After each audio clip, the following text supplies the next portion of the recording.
ha, mangu savollik bo'lmas olamda, to so'yin socharkan abru naysonlar, men sizni eslayman ammo shu damda, manguga ko'z yumgan aziz insonlar.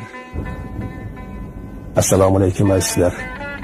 Agarda ko'rsatuvlarimizni doimo ko'rib, e'tibor berib borayotgan bo'lsangiz, stolda yoki meni qo'limda ko'pincha kitob bo'ladi. Ha, biz ko'rsatuvlarimizni kitoblar asosida tayyorlashga harakat qilamiz. Uzoq va yaqin o'tmishimiz, bobolarimiz, momolarimiz, otalarimiz va onalarimizning hayoti, ularning bu o'tkinchi umrning goh mehrli, goh qahrli onlaridagi sabr va toqatlari, iymon va e'tiqodlari, g'urur va sadoqatlari, ibratli ishlari barchasi mana shu kitoblar sahifalariga muhrlangan.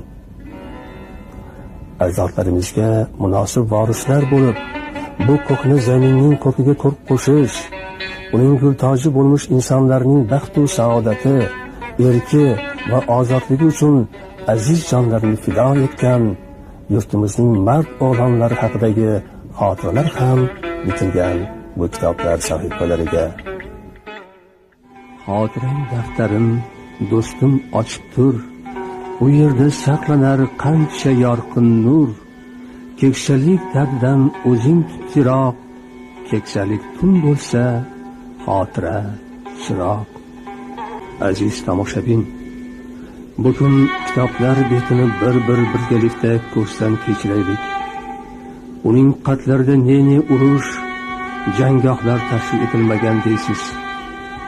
Uning bir sahifasida Ikkinchi jahon urushi dahshatlari aks etgan bo'lsa, yana birida beshamar urush qurbonlari, juvonmarg yigitlar taqdiri, iztiroblari ila to'qnashasiz.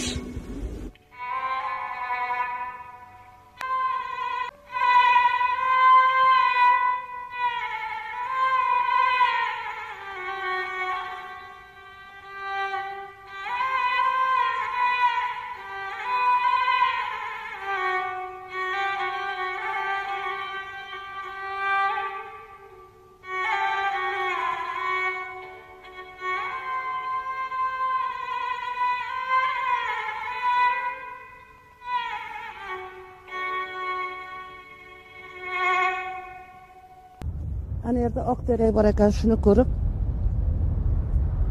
jang maydonlari yodimga tushib ketdi. Ayniqsa, mana shunday qor, yomg'ir yog'ib turganiga qaramasdan, shu o'rmonzorlarda nemis fashistlariga qarshi kurashgan bizning askarlarimiz hammasini yarador bo'lganlarni o'sha yerda yaralariga davo qilib, shularni bir xillariga qo'limizdan kelgan narsani qilganimiz bilan shu qadar og'ir yarador bo'lganlarni o'sha yerni o'zida mana shu bironta daraxtning tagiga ko'mib ketganlarimiz hammasi ko'zim oldidan o'tdi hozir. Azmuncha odamni boshiga tashvish tushgani yo'q. Azmuncha odam qirilib ketgani yo'q. Lekin ko'plarini o'shalarni hatto familiyalarini so'rashga ham ulgurmay qolgan vaqtlarimiz bo'lgan. Yerto'lalardan bittasida men o'zimizni shu meditsina xizmatini ko'rsatishga tayyorgarlik ko'rayotgan vaqtimda o'zbek yigitlardan ikkitasini olib kirishdi. Haligacha shular ko'zim oldidan ketmaydi. Endi ulardan ko'pini ko'rgan edim, lekin bu ko'zim oldidan ketmaganining sababi bor. Shu qadar og'ir yarador ekan bular. Endi bintni olib bularga pervyaska qilmoqchi bo'lsam, bittasi qarab turib, "Opa, ko'zingiz qora ekan-a?" Aytdim, "Ha, men O'zbekistondanman" dedim. "Xush kelibsiz Xorazmga" degan ashula chiqqan edi. Bir kupletini ham etmasdan ikkalasi ham jon berishdi, hatto familiyalarini so'rab ulgurganim yo'q. Marhumlar hech nimani ko'rmaydi deb o'ylaysizmi? Marhumlar hech nimani eshitmaydi deb o'ylaysizmi? Marhumlar hech nimani bilmaydi deb kim aytdi sizga? Biz hammasini ko'rib turamiz. hamma gapingizni eshitamiz. Faqat siz tiriklar bizning gapimizni eshitmaysiz. Bizning sizdan farqimiz shuki, oldingizga yurib bora olmaymiz. Faqat shuning uchun ora-chora tushingizga kirib turamiz. Ana oyim 10 qadam narida kaftini tizzasiga qo'yib, mayus ko'zlarini olishlariga tikib o'tiribdi. Xuddi eshik oldiga chiqib, botib borayotgan quyoshga termulib yo'l poylayotgandek. O'rtamizda yonib turgan gulxan taxti ikkilamizga baravar urayapti. Nariroqda gulsafsanlar ochilib turibdi. Xuddi hovlimizdagiga o'xshagan gulsafsanlar. Rostini aytsam, shu kunni judayam sog'ingandim. Bilaman, bu oyimning haykali, ammo bugun onamning o'zini ham ko'rdim. Tirik diydorini. Oyim yonimga keldi. Qarib, bir hovuch suyak bo'lib qolibdi. Sochlari oppoq. O'shanda vokzalga kirib chiqqanida bunchalik demasdi. Faqat ko'zlari o'sha, boshimni silagan qo'llari o'sha. Uyam meni tanidi. Darrov tanidi. Onamning ko'z yoshi yuzimga tomganda yupatdim. Oyijon, nega yig'laysiz? Mana diydor ko'rishdik-ku. Afsus, oyim gapimni eshitmadi. Nachora, siz tiriklar bizning ovozimizni eshitmaysiz.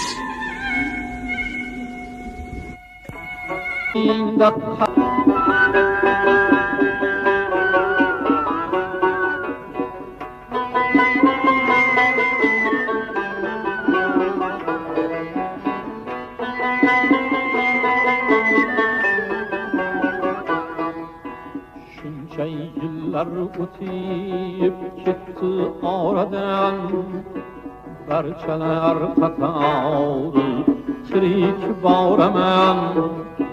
Shuncha yillar o'tib ketdi oradan, barchalar qatori tirik boraman.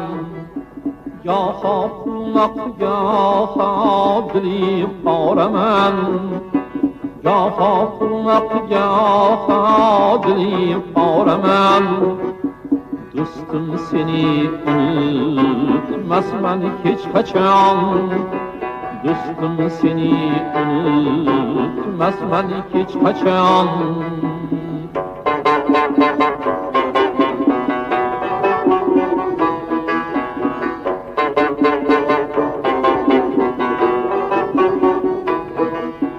Esimda qonli urush maydoni, zulmat kuchi ko'kda qanot yoygani.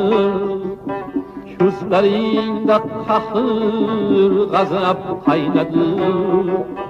Ko'zlaringda qahr g'azab qaynadi. Do'stim, seni unutmasman hech qachon.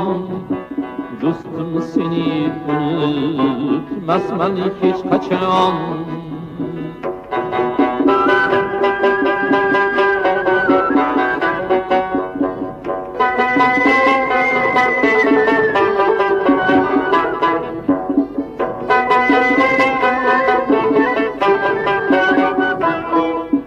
Berahim yo senga qarshi kelsa-da, vatan nomusini tutding yelkada.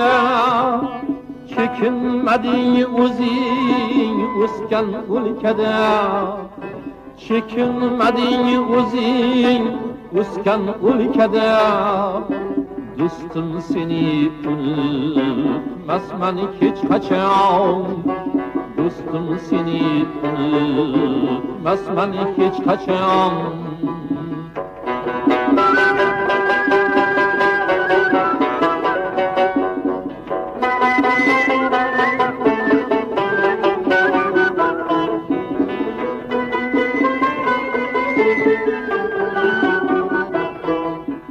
Yersimidi senin aziz halini, Kurban kıldın galaba diye canini.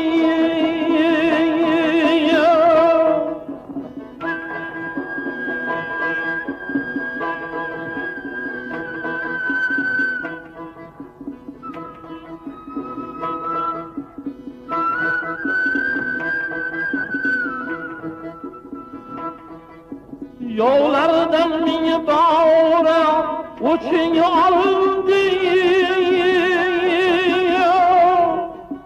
Dostum seni unutmasman hiç kaçıyor.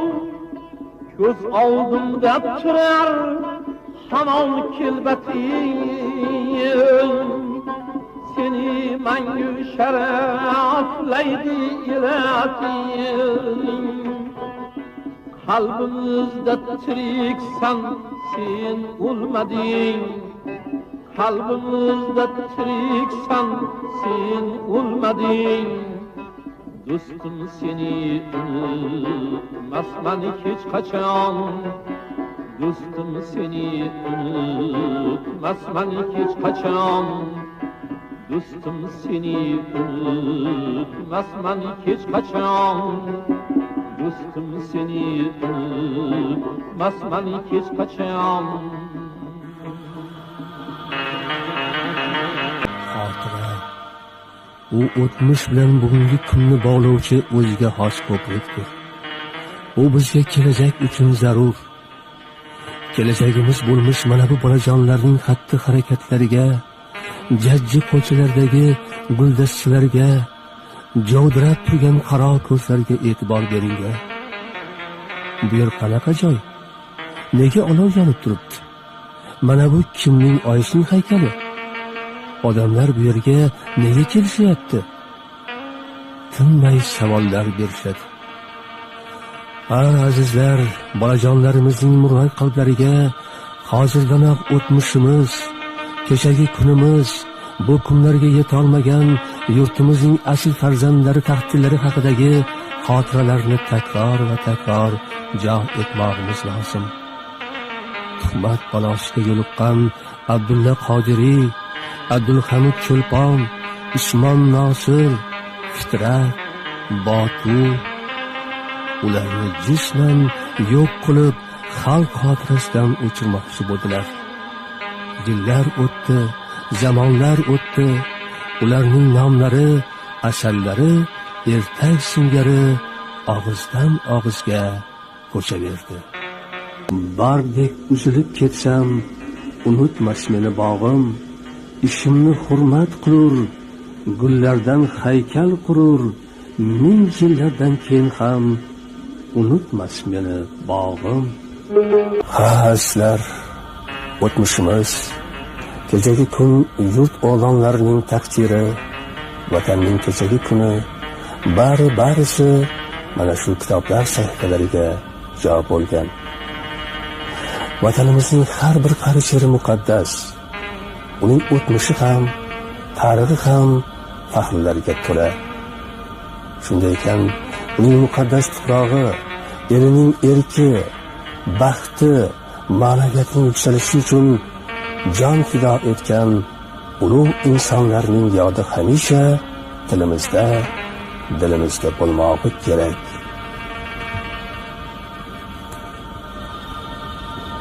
Odamni o'ladi deydilar, bekor.